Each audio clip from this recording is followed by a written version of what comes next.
Hey guys, what's up? Welcome back to the video. In this video, you guys, my spoiler review and breakdown and discussion video on The Batman. I made 3 videos, trailer breakdowns, and breakdowns of basically everything that we've gotten for this movie before the movie came out, and now it's finally time to basically break down the entire movie. Now, this isn't gonna be a frame-by-frame breakdown like my trailer breakdowns are, but I'm gonna be going through very specific plot points, basically running through the entire movie in terms of plot points. So again, this is gonna be heavy spoilers. If you haven't already seen The Batman, you can check out my spoiler-free review, which is already up on the channel, as well as my initial fan reactions to the movie, which is also up on the channel. Before we get into it, if you guys are new in here, make sure to subscribe and turn notifications on so you don't miss any time I open a video or I go live. Both are wasting more time. Let's get into it. I genuinely have so much I want to say about this movie. That's why I jotted down notes for the entire movie after watching it and just basically going through each plot point, talking about every single specific thing that I love, because I've broken down so much stuff before that now it's time to just break down the movie. And also I can go way more in depth than I did in my spoiler-free review. And the first thing I mentioned in my spoiler-free review was the runtime of this movie, and I didn't specifically get to talk about the pacing because there was a lot of spoiler stuff that I had to dodge around, but here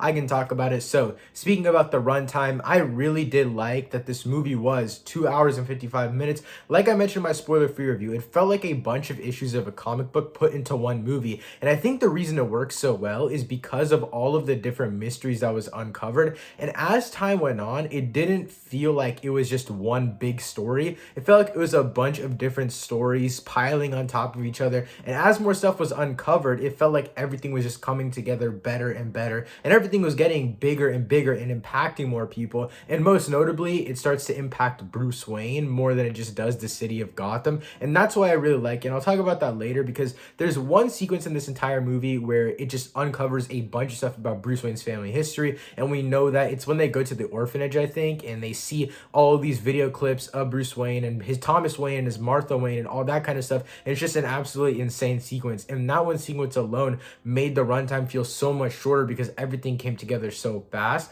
I also think the runtime felt really short for me personally. After halfway through the movie, it felt like it was really short because everything, once the momentum started running and everything started picking up pace, nothing ever truly slowed down. I think that obviously the second half of the movie is way more dialogue driven. Anyone who's seen the movie will agree with that, but I think that it was more dialogue driven in the way that it was moving forward. It wasn't as much dialogue that was in the first half that was kind of setting up characters, because like I mentioned a bunch of times in my spoiler-free review, it feels like we're thrown into chapter 5 of this Gotham. It feels like we're thrown into this city that already exists, these characters that already have relationships and stuff like that. And when stuff gets revealed throughout, that's when we learn about backstory. So for example, when we find out that Catwoman is Falcone's daughter, and then how he killed her mother and how she wants to get back at him, and that's why she's going to try and kill him. That's the moments in the movie where we get backstory on characters, even though we didn't see the backstory in it, but it works in the context of the movie, and everything still moves forward while characters still have their own side plots. But now getting into specifics, I want to start off with just the first 5 minutes of this movie. The first victim that we have, it is scary as hell. This movie just completely right off the bat started off with these horror-esque tones. It was very freaky, and I was 100% there for it.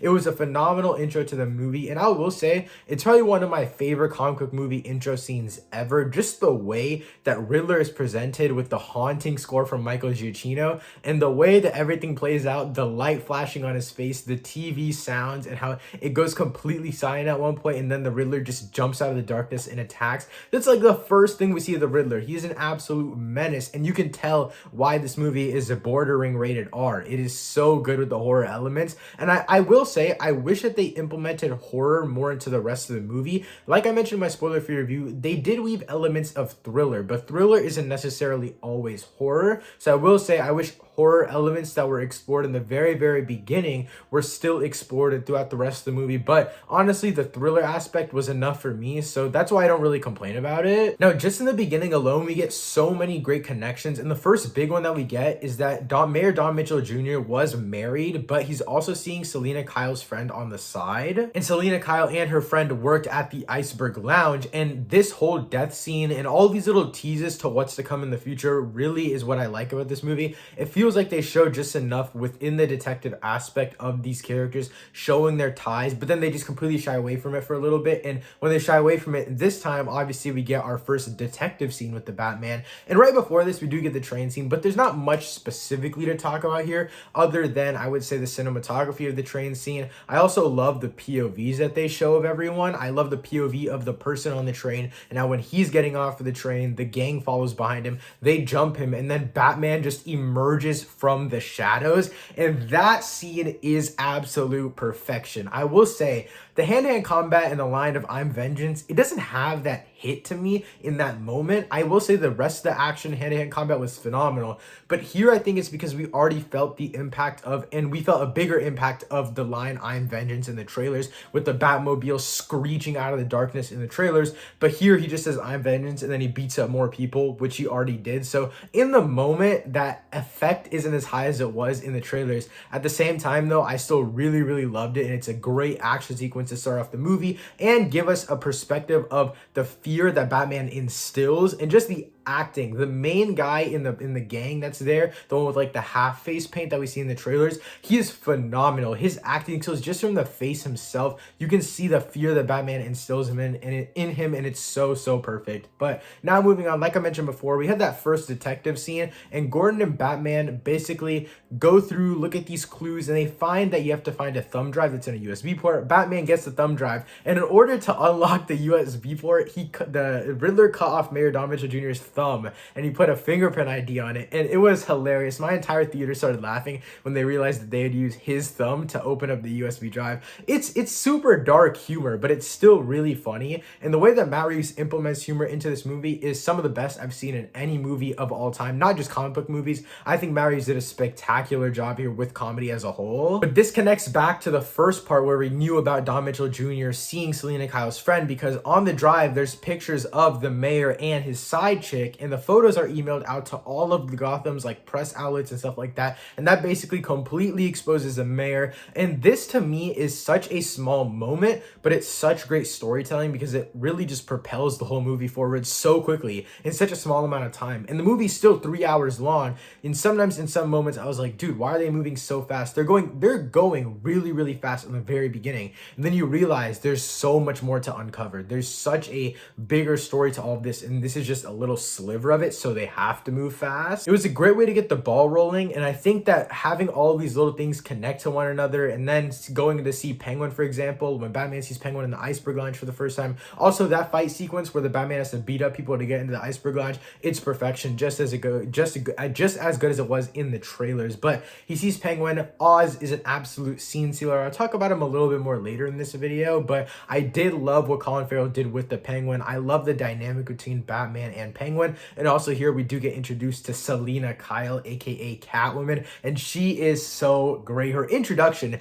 is perfection, and I really do love her. So basically, Selina Kyle goes back to her apartment, and she's talking to her friend. They're basically talking about how they want to get out of the city, and Bruce Wayne is actually spying on them through binoculars. And my friend and I were laughing the entire time because this is very creepy of Bruce Wayne. But basically, after this, Catwoman leaves her apartment. She goes to Mayor Don Mitchell Jr.'s home in order to get her friend's passport, and he took her passport in order to like not let her leave Gotham and run away and all that kind of stuff. And then obviously Batman comes in, and this is our first interaction with Batcat, and I really do love this dynamic. It felt really rushed, and it felt really weird how flirtatious Catwoman was, but that's her character. That's her whole thing, is that she's always flirtatious. And so I didn't really mind it, and as time went on in this movie, it evolved into a relationship that I liked more and more. But at first, I will say, it definitely still felt very jarring. But after this, it's kind of when we get the ball rolling. Like I mentioned before, once the momentum picks up in this movie, it never really settles down. Even though there are slightly slow story moments, as a whole, stuff is still moving and stuff is always going forward. And here we get a massive acceleration in the story when Selina Kyle and Bruce Wayne already start working together. After the entire heist sequence, it was pretty short, it was sweet. I like the action. Again, I love the relationship between the two as time goes on. But once they get back to their apartment, the thing is their entire place is completely trashed, and they find out that her friend went missing.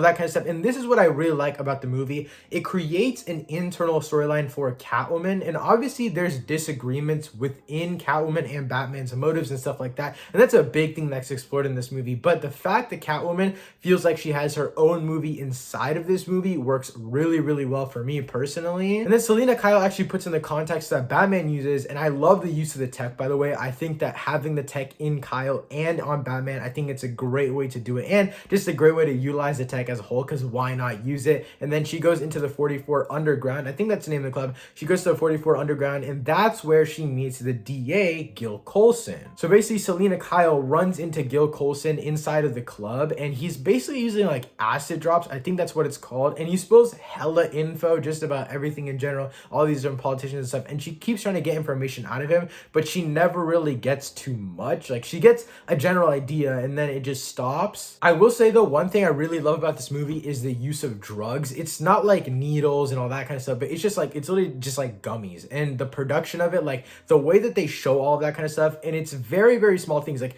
the production of acid drops in this movie isn't a massive storyline, but it's something that's used to, number one, elevate the character of Penguin, but also it gives us phenomenal scenes like the Penguin car chase sequence against the Batmobile. Really, really represents what Riddler was saying in the trailers with it being a cesspool of a city. And you also get to see that whenever Gordon and Batman end up going to the burnt down old Wayne Mansion orphanage, and they see these drug addicts in there just basically sitting there doing acid drops, and you see what Riddler's really saying, and it feels real. It doesn't feel like Riddler's just saying BS to make it up. They actually visually show you the pain and the suffering inside of Gotham, which I personally think works. I think it elevates the character of Gotham more as well. But after Selina Kyle takes the contact out of her eye because she's basically fed up with Batman telling her what to do, she thinks that Batman is just using him, the DA Gil Colson goes into his car, and then guess who's waiting for him? The freaking Riddler. And this is just another sequence where the Riddler is haunting, horrifying, terrifying. He is just an absolute menace in this entire sequence, and I really do love it. And obviously, as we all know, the DA ends up getting like the bomb strapped around his neck, because that's what we see in the trailer, and then that leads us to the funeral scene. Now, personally, I never watched the funeral sequence when it came out. It was the first clip that was released for the movie.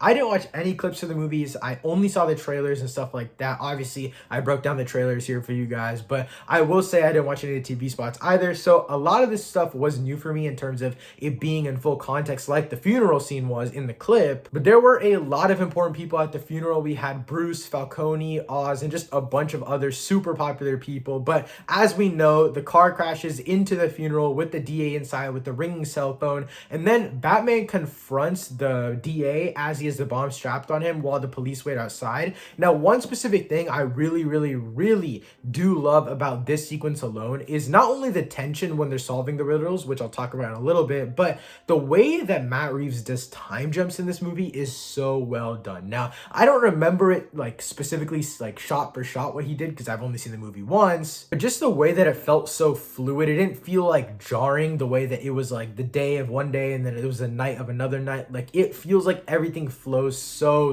well, and I think that's one of the reasons why this movie as a whole works really well. I'm pretty sure it starts either sometime in October or just Halloween, and then it ends on November 6th if I'm not mistaken, as the narration said at the very end. And so this movie doesn't take place over a crazy long amount of time, but when they're shifting times within a singular day, and you see it, Batman emerging out of the shadows at night talking to the DA and stuff like that, you feel like everything is moved so fluidly. You don't feel like you've missed a lot when the time jumps. I feel like when a lot of movies do massive time jumps, and this wasn't a massive time jump, I'm just saying like a day time jump, for example, it does feel super jarring. It feels like you've missed out on a lot of characters, because you know that obviously the characters did something during this time, but obviously we know Bruce Wayne just went back and got into his Batman outfit, and then he came right back. So the Riddler basically gives the Batman and the DA 3 different riddles, and they both get the first 2 riddles, but the final one is so crazy. And whenever I heard the riddle and on the screen, I was like, holy shit, no way that DA is actually going to say this. And it's basically the Riddler's asking who paid off the DA to keep his mouth shut, and obviously the DA won't rat him out. And the tension in this scene, along with Michael Giacchino's score, the cinematography, and the writing as a whole, when the DA is basically telling Batman that if I rat who this is out, then my entire family's done, everyone I love is done, I'd rather die than say who it is.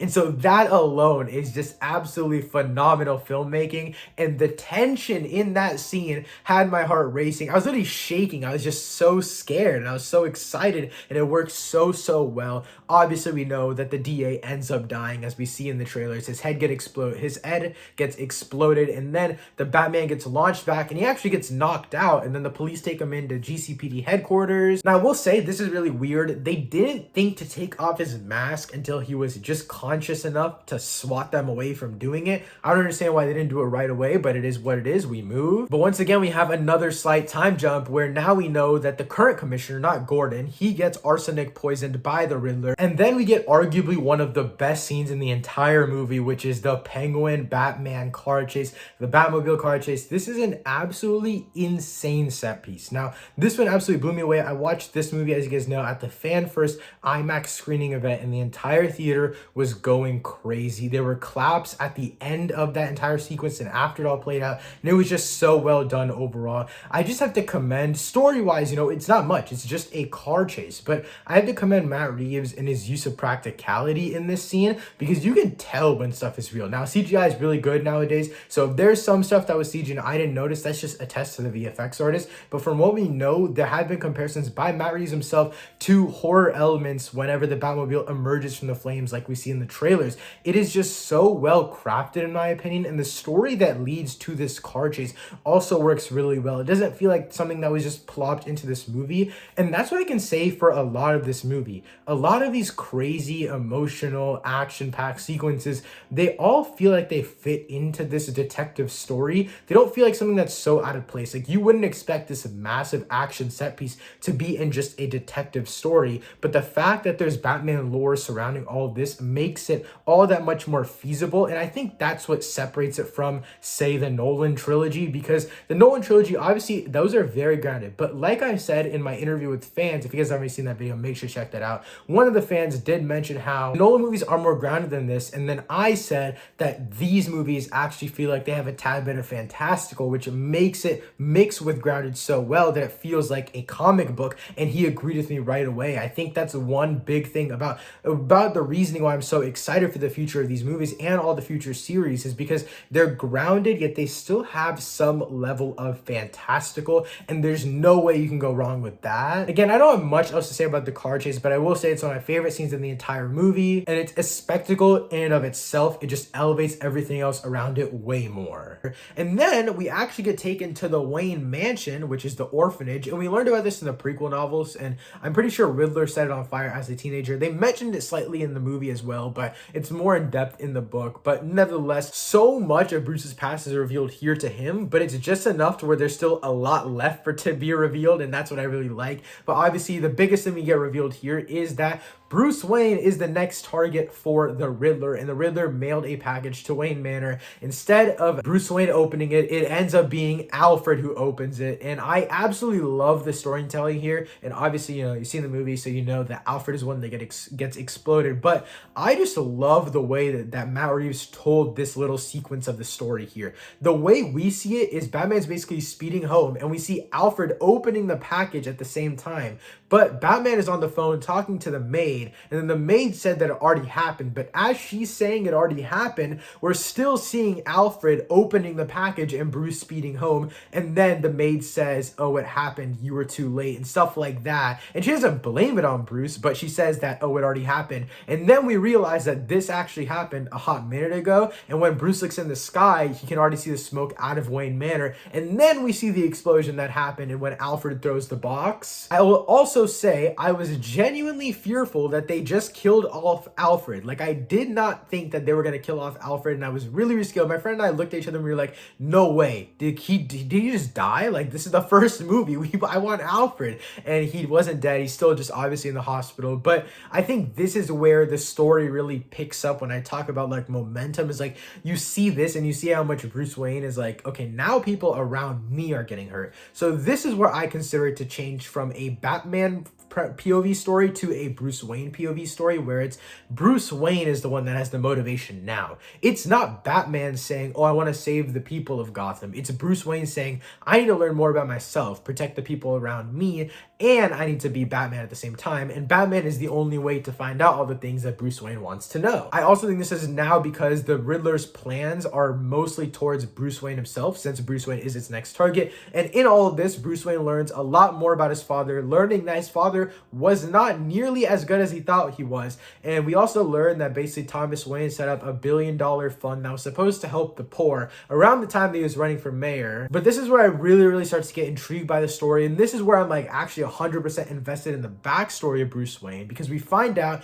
that Bruce Wayne's dad, Thomas Wayne, is basically trying to cover up Martha Wayne, his mom. She had a history of mental illness, and Bruce's dad was trying to cover up the fact that there was actually a murder in her family. I don't remember too much from that because they don't go into too much detail, but he was trying to cover up all of that crazy amount of things. And it's just absolutely insane how much backstory we can get on Bruce Wayne and how much we understand how Bruce Wayne feels in such a little amount of time. And this is where the story really becomes, again, more of a Bruce Wayne story, and then he's using Batman as his vessel to actually enact everything, and it becomes something personal that Bruce Wayne actually wants to learn more of, because now Bruce Wayne basically goes to Carmine Falcone as Bruce Wayne, not as Batman. He goes to Carmine Falcone as Bruce Wayne, and Falcone tells him that he had a reporter killed for his father. And Falcone tells him that Maroni actually had a reporter killed for his father because the reporter was finding out about all these things about his family. And this makes Bruce think that his dad was a really bad person. And then we find out that Maroni is also the one who had his dad killed in the alleyway. So this is all an absolutely crazy revelation, but then we actually get an even crazier scene, and this is my favorite scene in the entire movie. I absolutely adore this scene.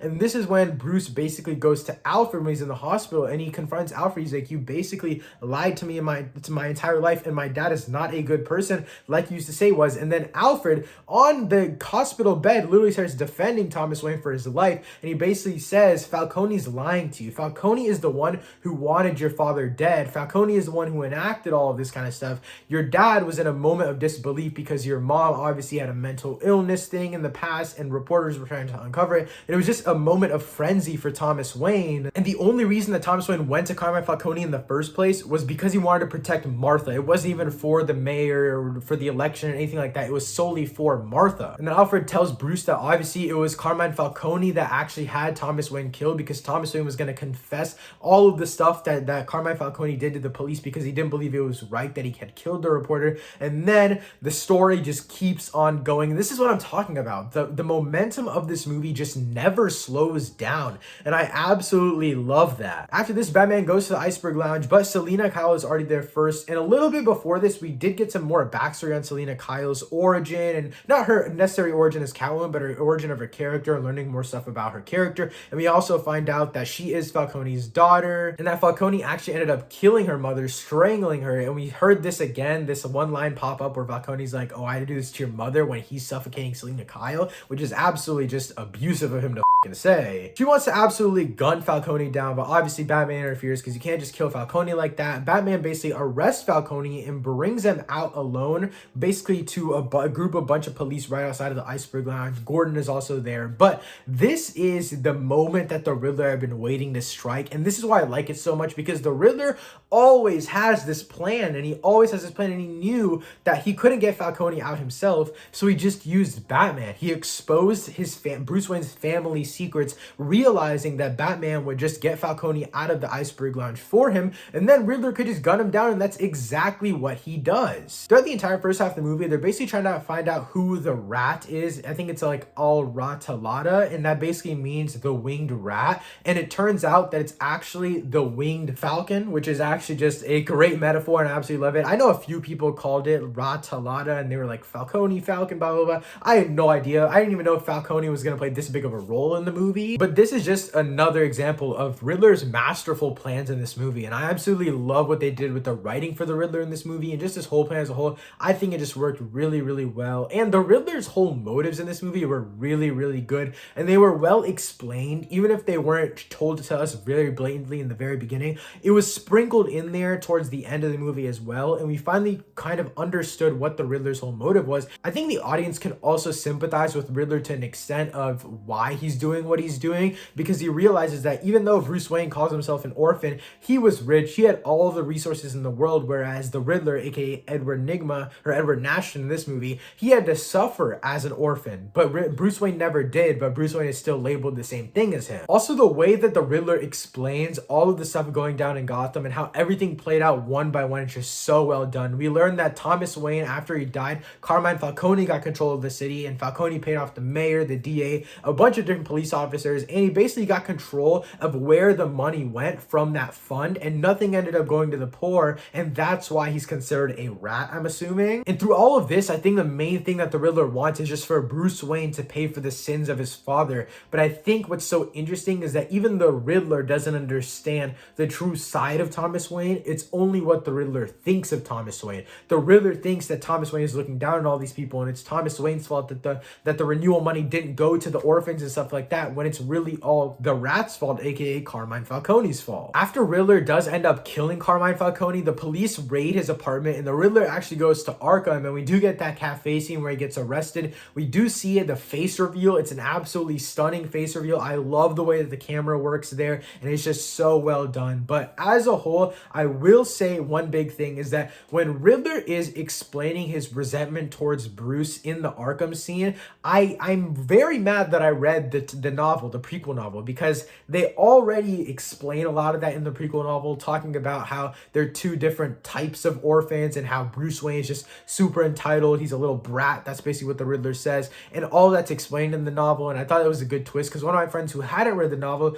really felt super impacted by that scene, whereas I didn't feel as impacted because I basically already knew it from the novel. But as a whole, that scene was still phenomenal because of the Riddler's monologue. Paul Dano, by the way, is a top tier comic book villain as the Riddler's performance is set in stone, in my opinion. It's one of the best movie performances I've seen in a very long time. It's also worth it to note that I do think that the Riddler's character is on the same level of Joker, and the reason for that is because the Batman in this movie never really gets his hands on the Riddler, whereas even in Batman The Dark Knight, the Batman does get his hands on Joker. He gets to take out some sort of anger onto Joker. He basically slams his face into every single thing possible in the investigation room, and we saw that in The Dark Knight. But here, the Batman is never in a tangible reach of the Riddler, and I really do like that, because even though he's not in a tangible reach, the Riddler still has an impactful, absolutely insane presence in this movie.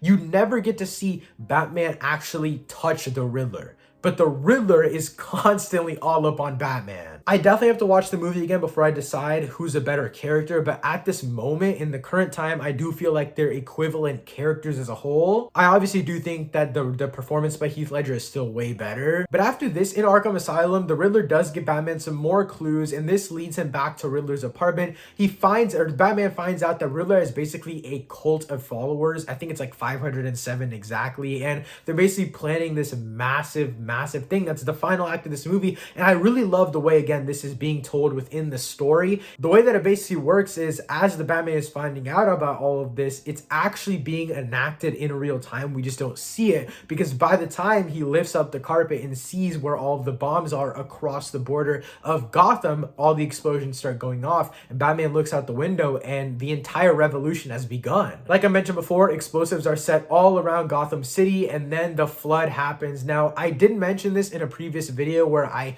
very old theory video, by the way, where I just talked about there being a flood and how there was a leaked plot point about a flood and stuff like that. I thought that at first the flood, before we saw the Bat and the Cat trailer was, I think, where we saw the actual flooding, I genuinely used to think that it was just going to be a little plot point in this movie that the Riddler flooded a little part of the city. But no, it was actually massive. Like, it was big scale flooding. Like, the entire city was flooded, and this obviously led to all of them, I think, gathering in the Gotham Square Garden. I think that's what the arena name is called, but basically everyone in Gotham goes in there because the Riddler knows that that is the one safe place during a flood. But guess who's already there? Obviously, it's the Riddler goons that are in the top of the rafters, and I really do like this because the Riddler knows that he can't beat Batman one-on-one, but he can get people to believe in his message, become his goons, do the fighting for him, and then still enact all of these different things on the side. And I think that the movie wouldn't be good if the Batman was just beating the crap out of the Riddler and then arresting him. The fact that Batman never gets his hands on the Riddler Riddler, but the Riddler is still doing all of this shit to torment him is just absolutely phenomenal storytelling. Batman and Catwoman obviously coming to save the day, and I just don't have much to say about the fighting itself because I absolutely love it. It's great choreography. It's a great presence of feeling like there's a big brooding Batman there, even though he's lean and fast. I will say one big part where I just suspend my disbelief is that no one ever shot the dude in the head. They always shot him somewhere in the chest or in the torso. And I will say some of the bullets actually did have a massive impact on Batman, and one of them literally knocked him back and almost had him killed. So there is a big use of Batman being vulnerable in the movie, but you do have to suspend your disbelief a lot here. I also think the conclusion to all of this action is done really, really well. If I remember the shots properly, basically Batman realizes that there's an electrical box and that if the electrical box falls in the water, everyone is going to die. So he basically gets on the rope and uses the symbol in his suit to actually cut the rope. He gets electrocuted, falls into the water, comes back, and then he lights the flare. And that's one of the shots that we do see in the trailer. But as a whole, I will say the conclusion to all this action was really, really well done. And how they start the narration and Batman talking and how he mentions, oh, now it's November 6th. The National Guard is here. Gotham is still flooded. The way that they end this movie as a whole and everything just culminates so well together, I just couldn't think of a better ending. So character-wise, I did mention in my spoiler-free review that there are teases for the future of these characters. So the first one that we have is for Catwoman, and basically she's leaving Gotham.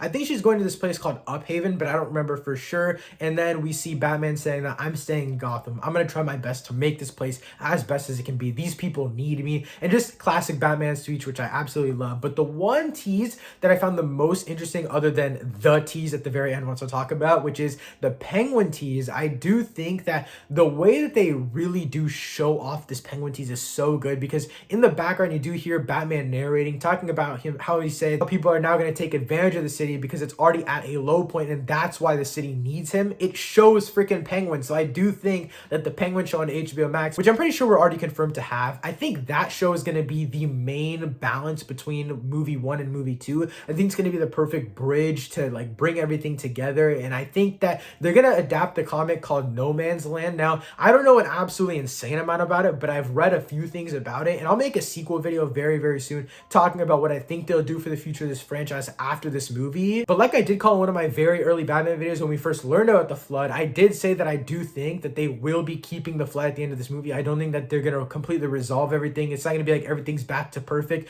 Gotham is still a hole of a city. It just got a little bit better because the Riddler is now in prison. But now to talk about that reveal, it's not even really a reveal as much as it is just a voice. So basically we see Riddler in his cell in Arkham, and he's really mad that the Batman foiled his plan. But then next to him we do hear a voice, and it is Barry Keoghan's voice, and he is officially the Joker. Now initially he was cast as a character named Stanley Merkel, and then in the credits of the movie he's actually titled as Unseen Arkham Prisoner. But obviously now we know that he is 100% the Joker. Now in the movie we do get to see a little bit of his face. It's a very dark and like bright light in the very back, but it's a very dark shadow and you can barely see it. I was pretty sure I could see his teeth, like a wider smile with a bunch of his face like chopped up, and I did at first think it was Two-Face, and my friend thought the same thing as well, and I was like, okay, that's cool. Barry Keoghan as Two-Face, that's kind of cool. And then bro started to laugh, and the Riddler started to laugh too, and it was absolutely insane. So we're definitely getting a massive comeback story for both the Joker, and I'm pretty sure the Riddler will probably be back doing at least something in these future movies. But that's that. The Joker is coming, and I'm very, very excited. Barry Keoghan sounds great as the Joker. His laugh sounds absolutely maniacal as well. But that brings us to the end of this movie, as well as the end of this spoiler review slash discussion slash breakdown of the entire film. Let me know your rating and thoughts on the Batman in the comments down below. Thank you so much for watching. I'll see you next time. Peace.